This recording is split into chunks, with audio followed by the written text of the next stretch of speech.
In a damp Florentine crypt, two bodies lay in state. One was the Grand Duke of Tuscany Francesco I de' Medici. The other was his wife, Bianca Capello. They had died within hours of each other, after sharing a final meal at their hunting lodge. The year was 1587. The official cause of death was malaria, a swift and terrible fever that had swept through the villa. But as the Duke's brother, Cardinal Ferdinando, hastily arranged a funeral for Francesco, but denied Bianca a state burial, throwing her into an unmarked pauper's grave, a whisper began to circulate, a whisper that would haunt the Medici dynasty for over 400 years. The whisper said it wasn't fever that killed them. It was poison. In the cutthroat world of European royalty, the most dangerous position wasn't on the battlefield, it was in the king's bed. And the deadliest enemy wasn't a foreign army, it was the woman who wore the crown. Or the one who wanted it. This is the story of the official mistress, the Shadow Queen, and the brutal, secret wars she fought for a power no crown could officially grant, and no law could protect. To understand this shadow world, we must travel to France, the kingdom that perfected the art of the royal mistress. Here, she wasn't just a clandestine lover, she was an institution. The Sotma fortress, Entita. The official, declared, chief mistress. A woman with her own apartments at court, a handsome pension, and a direct line to the king's ear. And the first woman to ever hold this glittering, perilous title was named Agnes Sorel. They called her Dame de Beauté, the Lady of Beauty, and it was an understatement. In a time of piety and modesty, Agnes was a supernova. She wore gowns of velvet and silk cut so low, they scandalized the court. She draped herself in diamonds. She invented a new hairstyle, piling her hair high in what were called towers of Babel, held by ribbons and jewels. She was a walking spectacle of wealth and sensuality, and King Charles VI of France, a man known for his melancholy and indecisiveness, was utterly captivated. Before Agenantots, Charles was a king in name only. The English controlled half of France, including Paris, in the protracted agony of the 100 Years' War. His court was drab, impoverished, and defeatist. His wife, Queen Marie of Anjou, was plain, pious, and politically invisible. She had done her duty, producing a male heir, the future Louis Xi, but she could not ignite a spark in her husband or his kingdom. Then came Agnes Dwart. She wasn't just a beautiful distraction, she was a catalyst. She believed in Charles's divine right to rule all of France. She pushed him to be bolder, to fight for his kingdom.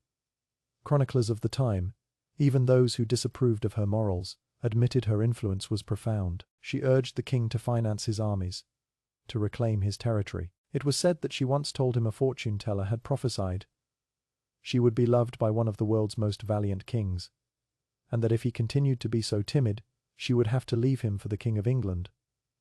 Whether true or not, the story captures her spirit. She was his cheerleader, his strategist, and his lover, all rolled into one. Her power became immense. She was given estates, titles, and the right to accept petitions to the king. Courtiers and ambassadors learned that the fastest way to get the king's approval was to go through his mistress. She became a political hub, a center of gravity, pulling the entire court into her orbit, and the legitimate queen, Marie of Anjou. She watched. She endured. The relationship between the two women is one of history's great enigmas. On the surface, they were cordial. They appeared at court functions together. Agincourt was even a lady, in waiting in the queen's own household. Some historians argue that Marie, a pragmatic woman, accepted the situation. And Dots made her husband happy and effective, which was good for the kingdom. And by extension, good for the queen and her children. It was a political arrangement, a bizarre but functional domestic triangle. Others suggest a deeper, colder reality. Imagine the daily humiliation. Watching your husband lavish jewels and estates on another woman. Watching that woman wear gowns more splendid than your own. Seeing the nation's most powerful men bow to her, seeking her favor. All while you, the anointed queen, are relegated to the role of a respectable, but passionless, broodmare. One person who felt no ambiguity was the Dauphin, the future King Louis Xi. He despised Agnes Dots with a visceral hatred. He saw her as a gaudy usurper, who had bewitched his father and dishonored his mother. He believed she was bleeding the kingdom dry with her extravagance. The tension was palpable. On one occasion the Dauphin flew into a rage, drew his sword, and chased Agnes Dots through the royal apartments, until she sought refuge in the king's own bedchamber. Charles was furious and exiled his son to his own province for the offence. The battle lines were drawn. Agnes had the king's heart, but she had made a deadly enemy of the man who would one day hold the crown. In the winter of 1450, Agnes, heavily pregnant with her fourth child by the king, travelled to the French war camp in Normandy. She had come to bring the king news of a conspiracy against him. It was a miserable journey in the dead of winter. Shortly after her arrival, she was seized by a sudden, violent illness. Her body was racked with cramps, her stomach churned. Within hours, the beautiful, vibrant Aginbert Sorel was dead, her newborn daughter dying soon after. She was only 28 years old. The official cause was dysentery, a common and deadly ailment of the time. But the whispers started immediately. The suddenness, the violence of the illness. It felt unnatural. Many pointed the finger at the Dauphin Louis, the man who had publicly threatened her. Others suspected a rival courtier, a man whose influence she had eclipsed. The king was heartbroken, but no formal investigation was ever launched. Antoine was buried with honours. A marble effigy marking her tomb, a testament to the king's grief. And for over 550 years, the question lingered, was it sickness, or was it murder? In 2004, French scientists decided to find the answer. They exhumed her remains. From a few strands of preserved hair and a fragment of bone, they performed a state of the art toxicological analysis. The results were shocking. Aginbert Sorel's body contained a massive lethal dose of mercury. The concentration was between 10,000 and 100,000 times the normal level. There was no doubt she had been poisoned. The centuries-old mystery was solved. But a new one opened. Was it murder? Or was it medicine? Mercury was a common component of medical treatments in the 15th century, used as a powerful purgative and to treat intestinal worms. It is possible her doctors, in a desperate attempt to cure her dysentery, administered a fatal overdose. It's also possible that someone, knowing she was already ill and weak from her journey, slipped a fast-acting poison into her food or drink, masking the murder as a medical mishap. We will never know for sure who held the cup, but the science confirms the suspicion. The first official Shadow Queen of France died a violent, agonizing death. Her story became a chilling lesson for all who would follow her. The king's love was a shield, but it was not impenetrable, and when you are a queen in all but name, you have enemies a true queen can only imagine.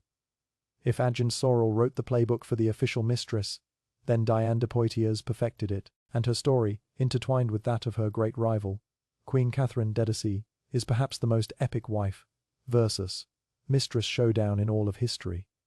But it doesn't begin with a petty squabble over jewels. It begins with the sound of splintering wood, a scream of agony, and a king dying in one of the most gruesome accidents imaginable. It was the summer of 1559. Paris was celebrating a peace treaty with Spain. King Henry II of France, a robust and athletic monarch, decided to host a grand jousting tournament. On the final day, against the advice of his wife, Catherine d'Edici, who was plagued by a premonition of disaster, the king decided to ride one last time. His opponent was a young Scottish captain, Montgomery. The two men charged. Their lances struck. Montgomery's lance shattered.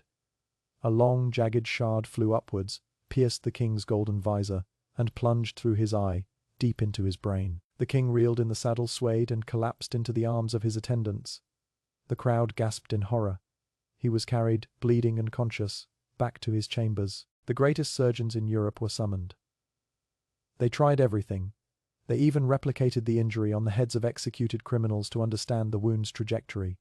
But it was hopeless. For 10 days, the king lingered in unimaginable agony, his mind slowly darkening as infection and swelling crushed his brain.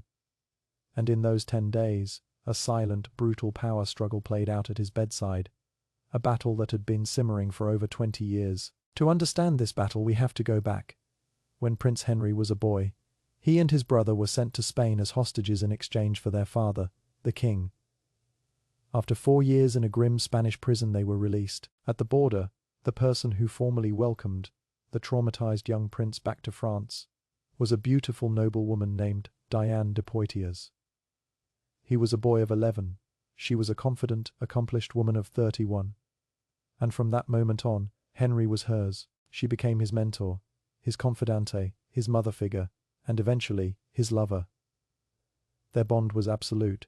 When Henry became king, his devotion to Diane never wavered. She was 20 years his senior, a fact that fascinated and scandalized the court, but her power was undeniable.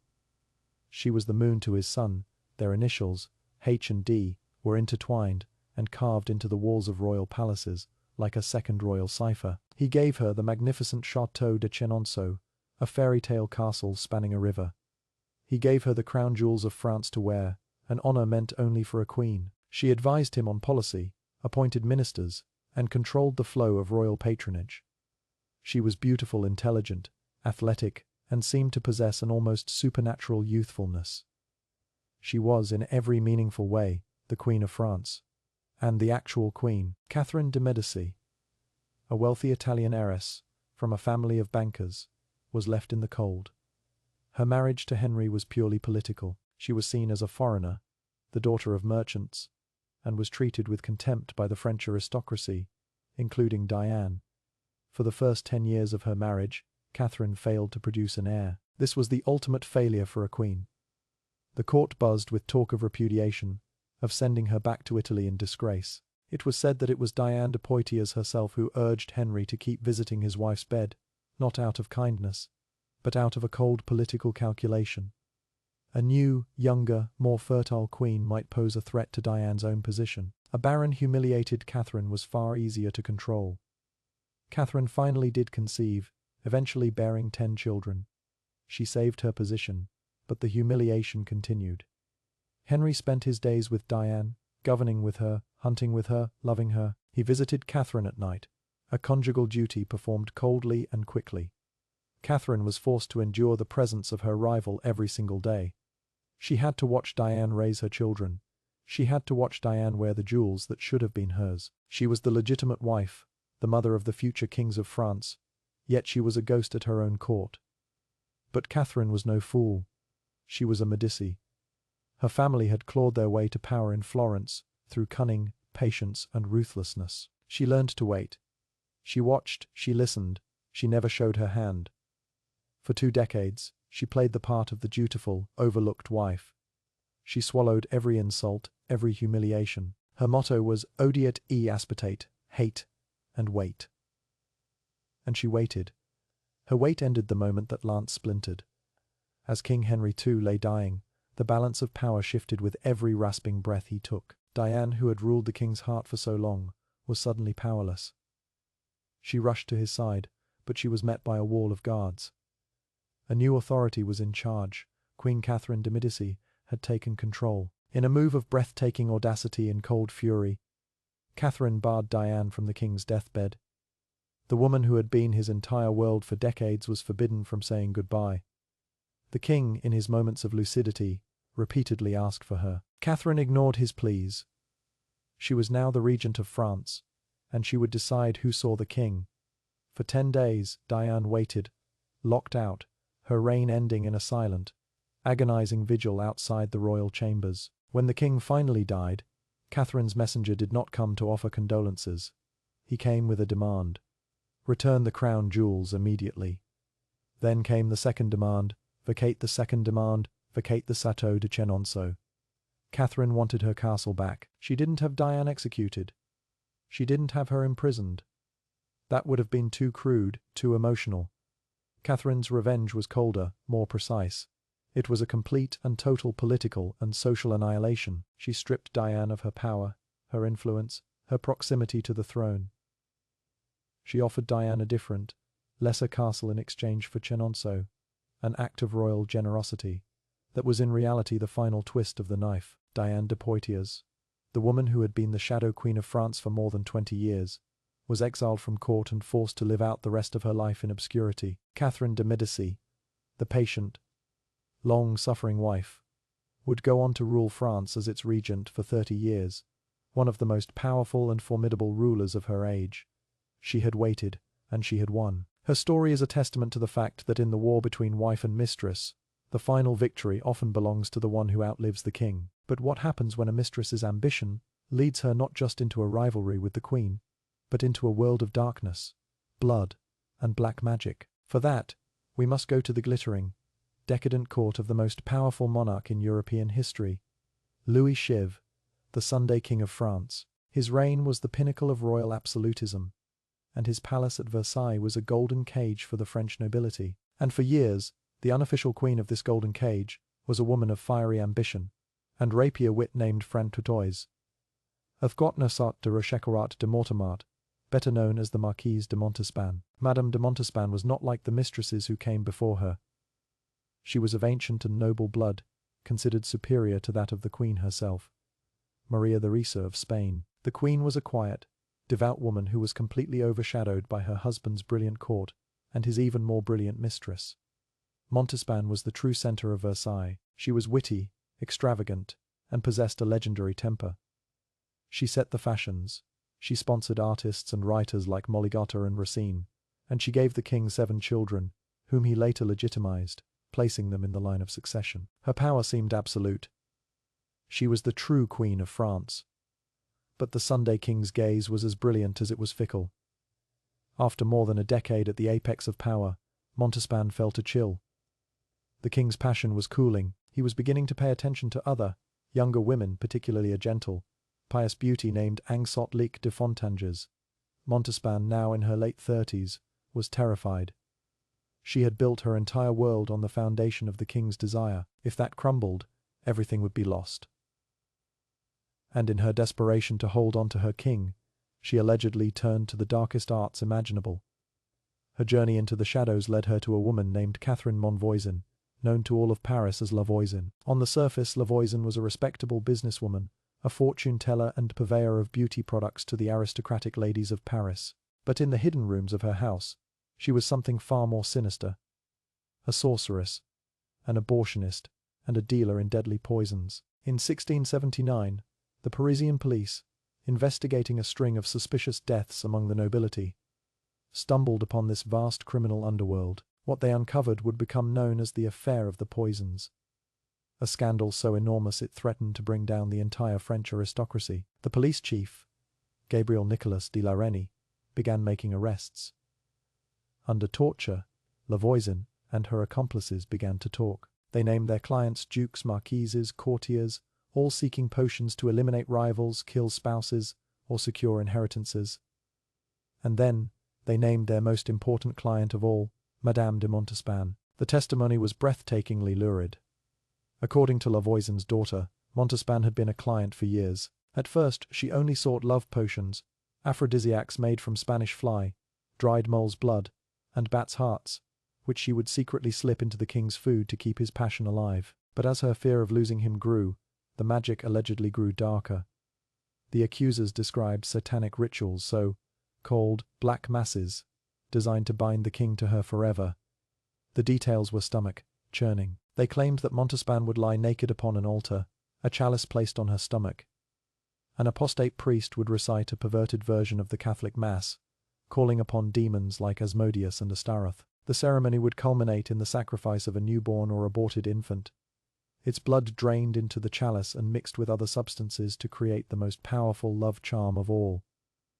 This consecrated potion would then be secretly fed to the king. When these accusations reached Louis XVI, he was horrified.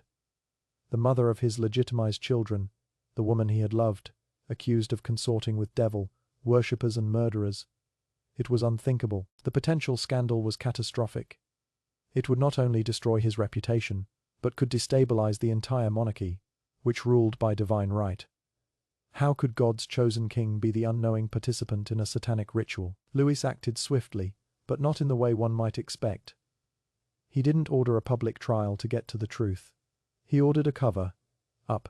He created a special secret tribunal, the Sainte Chambre Ardente signed, or burning court, to hear the testimony in private. He sealed the records. La Voisin and her main conspirators were tried and burned at the stake before they could reveal everything they knew in public. The investigation was officially shut down. He couldn't risk having Montespan formally accused. A public trial would be a disaster for the crown.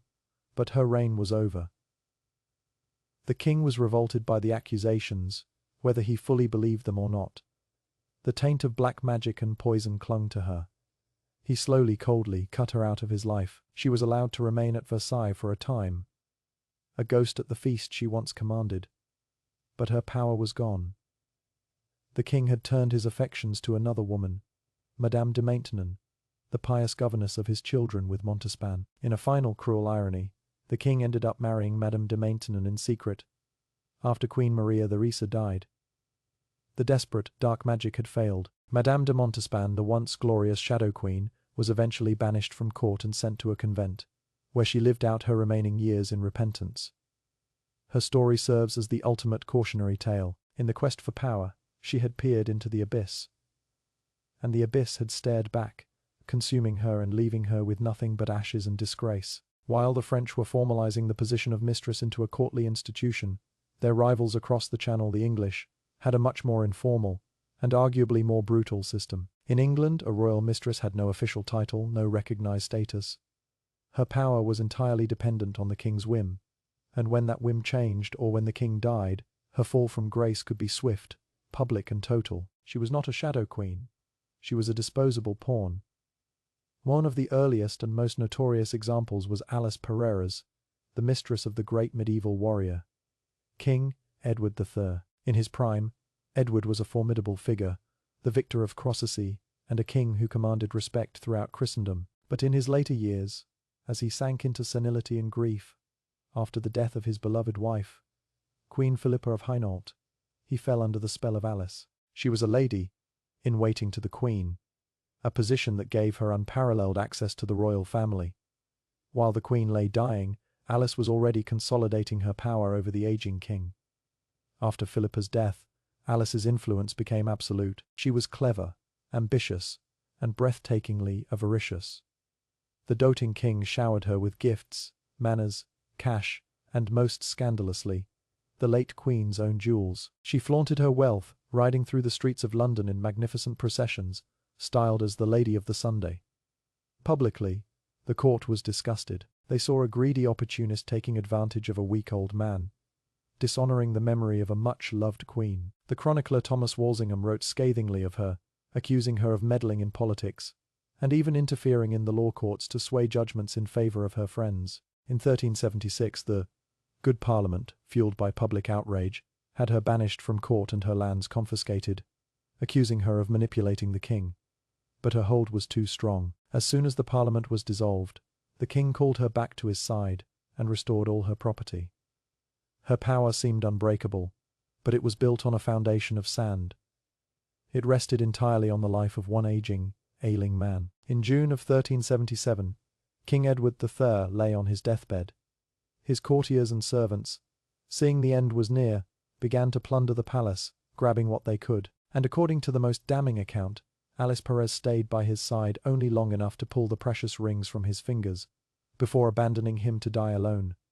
The moment the king's breath left his body, her protection vanished. The new government, led by the king's grandson Richard II, immediately moved against her.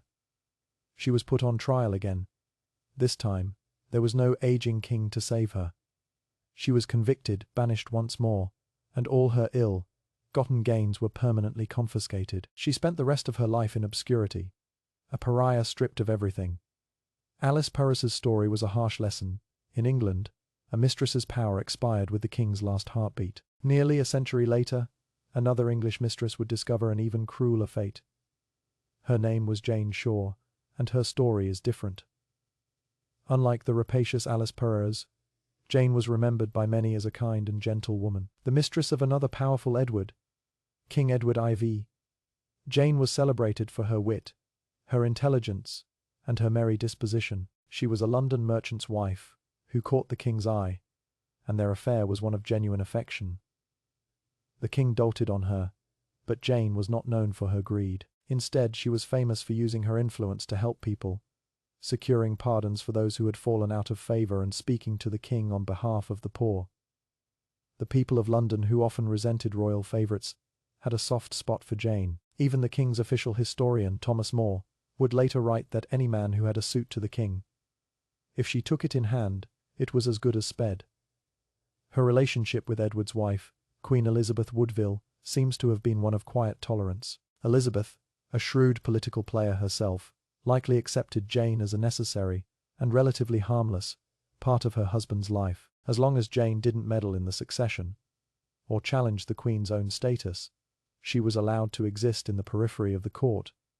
But Jane's comfortable world shattered in 1483, when King Edward Ivor died suddenly. Power in the kingdom was up for grabs. The king's brother Richard, Duke of Gloucester, saw his chance to seize the throne from Edward's young sons.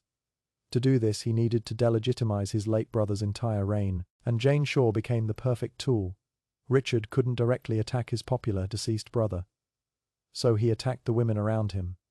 He declared Edward's marriage to Elizabeth Woodville invalid, and their children illegitimate. And to add moral weight to his propaganda, he accused Jane Shore, along with Queen Elizabeth, of being a harlot, and even more fantastically, of using witchcraft to wither his arm. The witchcraft charge was absurd. Richard's arm had been deformed since birth, but the charge of harlotry stuck. He arrested her and confiscated her considerable wealth. But he wasn't content with just ruining her financially. He wanted to make a public spectacle of her. He handed her over to the church to be tried for her adultery. Her punishment was to be a public penance. She was forced to walk barefoot through the crowded streets of London, dressed only in her kirtle, or underslip, holding a single lit taper, to the steps of St. Paul's Cathedral. It was an act of profound humiliation designed to expose her as a sinner, and by extension, to paint the entire court of the late King Edward as morally bankrupt. But the plan backfired. The crowds who gathered did not jeer and mock her as Richard had intended. Instead, they watched in sympathetic silence. They saw not a wicked harlot, but a beautiful, vulnerable woman being cruelly punished by a tyrant. They remembered her kindnesses. Her penance walk became a spectacle not of her shame, but of Richard's cruelty. Jane Shore survived her ordeal. She eventually married and lived a long, quiet life. But her story is a stark reminder of the unique vulnerability of the English mistress. She was not just a romantic rival to the Queen. She was a political symbol. And in the brutal Game of Thrones, symbols could be twisted, broken, and used as weapons by those hungry for power. Her enemy was not the Queen she had served, but the brother who coveted the king's crown. From the political machinations of England and the dark magic of France, we return now to where our story began, to Italy, the land of passionate vendettas and sophisticated poisons. We return to that hunting lodge in Tuscany in October of 1587, and the two bodies of Grand Duke Francesco de' Medici and his wife, Bianca Capello. Their sudden, simultaneous deaths were a mystery that would congeal into a dark legend. To unravel it, we must understand the grand, scandalous love affair that led them to that fatal dinner. Bianca Capello was a Venetian beauty, a daughter of one of the Republic's noble families. In her youth, she eloped with a handsome, but penniless Florentine banker's clerk, a disastrous choice that got her disowned by her family and forced her to live in exile in Florence. It was there, a beautiful, disgraced noblewoman, that she caught the eye of Francesco de' Medici, son and heir to the Grand Duke of Tuscany. Francesco was already trapped in a miserable political marriage to Joanna of Austria. Joanna was plain, sickly, and haughty, and she despised the vibrant culture of Florence. Francesco, a man of science and art, found her dull and depressing. In Bianca, he found everything his wife was not. She was beautiful, charming, intelligent, and shared his passion for art and alchemy. Their affair began, and it was not discreet. It was the scandal of Florence. Francesco showered Bianca with money and property, installing her in a magnificent palace just steps from his own. The whole city watched this brazen love affair, while the humiliated Archduchess, Joanna, fumed in the pity palace. This was not just a love triangle. It was a powder keg. The situation was made even more complicated by the convenient death of Bianca's husband. He was ambushed and murdered in the streets of Florence. While no one could prove it, everyone assumed the Grand Duke's heir had arranged it. Now Bianca was a wealthy widow, her status elevated, her connection to Francesco even stronger.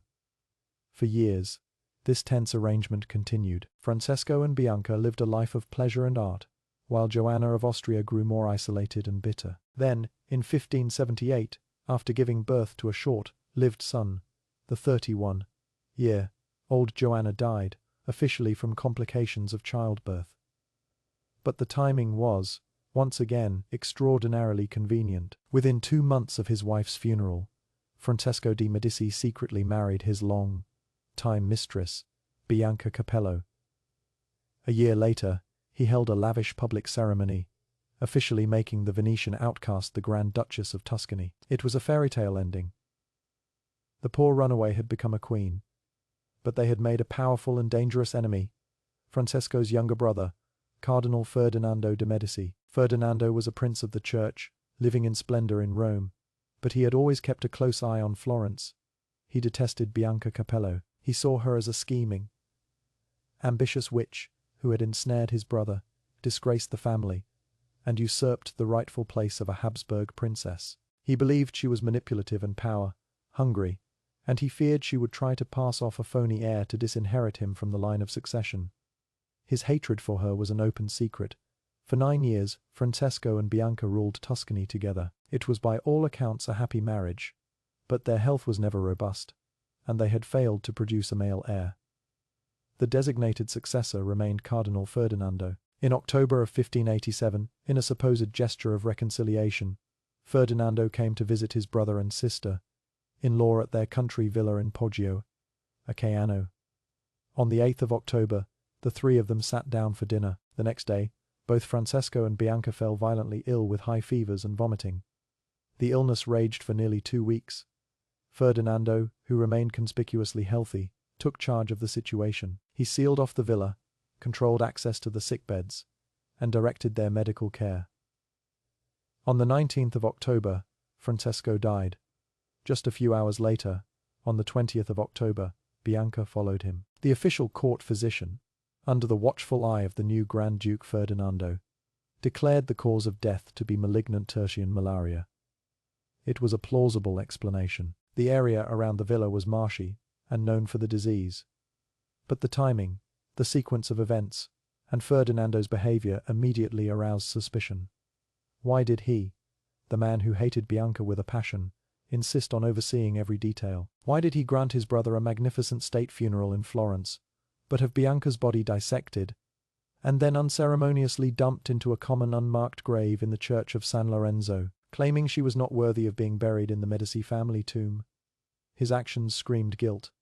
The whispers of poison, specifically arsenic, began at once. But Ferdinando was now the Grand Duke. He controlled the narrative, he controlled the evidence.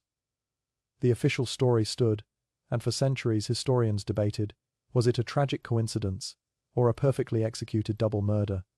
A cold case, 420 years old. The truth remained buried, just like Bianca's body, until the 21st century. In 2006, a team of Italian forensic toxicologists from the University of Florence gained access to preserved fragments of Francesco's internal organs, which had been stored in jars in that same church of San Lorenzo. Using modern techniques, they tested the tissue samples. The results were conclusive. They found levels of arsenic in the Grand Duke's liver that were acutely toxic. It was not malaria.